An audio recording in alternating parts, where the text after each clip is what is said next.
Saudações a todos. Estamos aqui iniciando a nossa última semana do nossa disciplina de desenvolvimento de animações para a internet.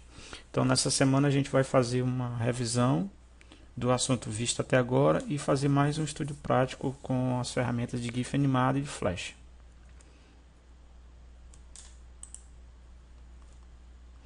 Então, revisão da primeira semana. Primeira semana, importante a gente saber o conceito de design, né, que é uma tentativa de conjugar a satisfação do cliente com o lucro da empresa, combinando de maneira inovadora os 5 principais componentes. Importante também saber com relação a esses componentes, que são performance, qualidade, durabilidade, aparência e custo. Lembrando que isso aqui tem que andar em conjunto, não adianta nada ser muito bonito, né? Ter uma boa aparência se não tem um custo legal, se não tem uma performance boa, ter uma performance boa se não tem um custo legal. Então tudo isso aqui tem que ser conjugado, né? Tem que andar em conjunto, certo? E com relação ao o termo design e designer, né? O design é a profissão e o designer é o profissional, tá? Então isso também se transfere para a questão do web design e do web designer. Então o web designer é um profissional que faz design para a internet, certo? Continuando ainda na primeira semana, a gente falou sobre um projeto de um website. Então, o projeto é um esforço temporário empreendido para criar um produto, serviço ou resultado exclusivo. Então, toda vez que se parte para se criar um produto, no nosso caso aqui um site, um website, tem que se fazer um projeto desse website. E para se fazer esse projeto, né, a gente, ao ter em mãos esse projeto, a gente deve organizar de maneira correta antes da execução do serviço, né? Primeiramente, antes da gente pensar em ir para frente do computador e fazer o visual do site, a gente tem que pensar em 3 pontos muito importantes. Primeiro é o briefing, né, que é o primeiro de tudo. Então você vai fazer uma coleta de informações que haverá no site e o público-alvo que acessará esse site. Baseado nesse público-alvo, você vai traçar um perfil de cores, um perfil de apresentação da hipermídia na página, né? Então, tudo baseado nesse público-alvo e nessa área que esse site vai atingir, né? Então, o primeiro ponto principal é o briefing. O segundo é uma boa estrutura e hierarquia da informação. Então, o conteúdo a ser disponibilizado ele tem que ser de fácil acesso.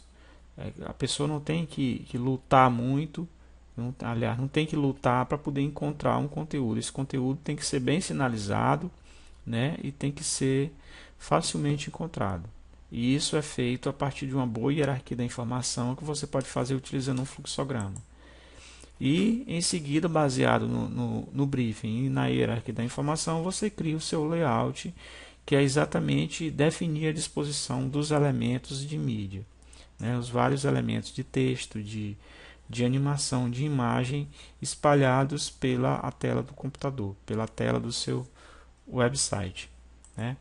Com relação ao desenho, né, do layout do site, você pode usar essa ferramenta Pencil, né, que é uma ferramenta para prototipagem, que você pode baixar ela nesse endereço aqui, né, que isso fez parte da nossa semana 1, que com certeza vocês exercitaram, né, a criação de um layout de um site. Esse aqui é a premissa básica. A partir disso você passa a montar os elementos da sua página, certo? A partir dessa visão aqui, tá? Bom, na nossa segunda semana a gente tratou do sistema de cores e de tipos de imagem. Então, o que é uma cor? A cor ela existe por causa de 3 entidades, né? A cor só existe porque existe a luz, o objeto e o observador. Então, os 3 têm que trabalharem, têm que estarem presentes, né? Se pelo menos um faltar, você não tem como observar, como determinar uma cor, né? Então, os comprimentos de onda do vermelho, do verde e do azul, que lhe permite enxergar os objetos, são a base para todas as cores da natureza. E quando essas 3 cores se sobrepõem, elas criam as cores secundárias, que é o ciano, o magenta e o amarelo. Então, o vermelho, o verde e o azul são as cores utilizadas nos computadores, né, nos monitores. ele forma o sistema RGB, que é o sistema utilizado pelos computadores. E o ciano, magenta e amarelo, yellow, né, e mais o black, né, são o sistema de cores utilizado nas impressoras. Pixels e resoluções. Então, o pixel é o menor elemento da imagem. Então, pixel significa picture element, formando ao pé da letra a expressão elemento da imagem. Então, para a gente perceber os pixels de uma imagem bitmap, ou raster, né, a gente aumenta essa imagem e quanto mais a gente aumenta, mais a gente percebe os pixels, como é no caso desse exemplo aqui. Então, ao visualizarmos uma imagem com alto índice de aproximação, é possível identificar pequenos quadrados. Esses quadrados coloridos, né, eles somados, na realidade é uma matriz, né, eles juntos, eles formam a imagem em si. Então, o modelo de cores RGB é o sistema usado para a criação de cores em seu monitor. Baseia-se nas mesmas propriedades fundamentais da luz que ocorrem na natureza, que é o vermelho, o verde e o azul. É a base do modelo de cores RGB. Então, o RGB em bits, né, é formado da seguinte forma: cada canal de cor RGB, né, contém 8 bits. Então, o sistema RGB é um sistema de 24 bits. Então, esses 24 bits eles vão se entrelaçando e ao todo a gente pode ter aproximadamente, né, aqui 16.777.216 cores, né? Então aqui para cada cor do RGB aqui está uma pequena amostra da tabela de cores, né? Eu tenho aqui marcado o green, o red e o blue. Então observem que essa apresentação da cor é feita em hexadecimal, né? Então os dois primeiros caracteres a gente tem o R, os dois seguintes o G e os dois últimos o blue, né? Então aqui o sistema hexadecimal, lembrando, ele vai do 0 ao F, né? São 16 situações diferentes, e quando eu tenho o FF, eu tenho aqui 8 bits 1. Cada hexadecimal equivale a 4 binários. Bom, e os tipos de imagem, né? Existem dois tipos de imagens principais, são as imagens vetoriais e as imagens bitmaps. As imagens vetoriais, quando você aumenta, né, ela não deforma, né? Você não consegue perceber diferença nessa imagem, né? A forma matemática como ela é formada é diferente. E o bitmap não. O bitmap, a partir do momento que você aumenta, você consegue perceber claramente os pixels. Determinados formatos de imagens são usados, por exemplo, para fotografias, utiliza mais o formato bitmap JPG. E nos vetoriais, a gente usa mais o formato GIF, né? Que as vetoriais são mais usadas para desenhos e as bitmaps ou raster mais para fotografias. Bom, um fator importante com relação às cores é a psicologia das cores, né? Então, é importante ter o conhecimento de qual cor colocar em um determinado site que vai atender um determinado público e trata de um determinado tema.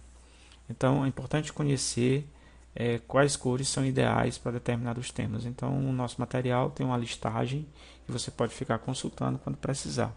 Manter uma boa harmonia dos elementos em um site, isso é o objetivo, né?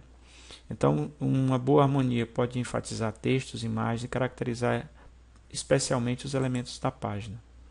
Bom, na nossa terceira semana a gente falou de mídia e animação para a web. Então, inicialmente, conceituar a mídia. O que é mídia? A mídia significa meio, é um meio pelo qual, né, se dispõe uma informação, né? Então, conceito de mídia vem do latim, medium. E multimídia é um conjunto de mídias, né? Então, quando se fala de multimídia, é porque tem vários meios pelos quais a informação é passada, né, é disposta. Existem 5 tipos de mídia, né? A mídia de percepção, a de representação, a de apresentação, armazenamento e transmissão. No nosso caso, o interesse é pela mídia de representação. É esse tipo de mídia que a gente vai utilizar para representar os nossos hipertextos e hipermídia nas nossas páginas web. Então, as mídias de representação elas podem ser imagens, podem ser textos, imagens gráficas, vetoriais, aqui no caso, né, desse atleta, e matriciais ou bitmaps, né, no caso aqui desse boneco. E além de áudio e vídeo, né, como a gente tem aqui uma sequência de frames, né, que colocar aqui a questão da temporização, colocar o tempo aqui na linha do tempo, esse vai transparecer que esse boneco está animado. Bom, as mídias de representação elas podem ser estáticas e podem ser dinâmicas, né? Aqui a gente tem exemplo de um banner estático e de dois banners dinâmicos, um banner com quadros e o outro banner, né, feito a partir de flash. Aí a gente tem aqui técnicas utilizadas em animação, as mais usadas na internet são animações com desenhos, né, que são as chamadas quadro a quadro, que a gente primeiro, usando uma ferramenta de design gráfico, a gente faz os quadros, todos do mesmo tamanho, do mesmo formato, mudando alguma coisa, é essa coisa que a gente quer salientar, que a gente muda, né, no caso aqui o texto que vai mudar. Então aqui é aplicado são alternadas essas imagens sobrepostas, né, e colocado em uma ferramenta, e essa ferramenta faz esse trabalho. E ela salva essas três imagens em conjunto como uma só, mais comumente chamado de GIF animado. Né? E tem também a animação 2D, que é feito em Flash também, através de uma linha de tempo, em que você faz uma interpolação. Você coloca um elemento no início, outro no final, né, e o computador faz esse trabalho de criar quadros intermediários. Podem ser com formas iguais ou formas diferentes. Os tipos de animação para a web, né? A gente tem comumente na web animações com desenho, quadro a quadro, e animação 2D com interpolação de imagens. Em alguns casos, como no exemplo abaixo, esses dois recursos podem vir agregados. É o que mostra aqui esse banner, né? Que ele mostra mais a questão da interpolação, mas também tem mudança de quadros, né? Bom, ferramentas utilizadas em animação para web. A gente tem essa ferramenta Gifted Motion 1.23, que a gente fez um exemplo, a gente vai fazer mais um. Vai também fazer mais um exemplo em Flash, né, para mostrar para vocês, ok? Beleza, pessoal, até mais.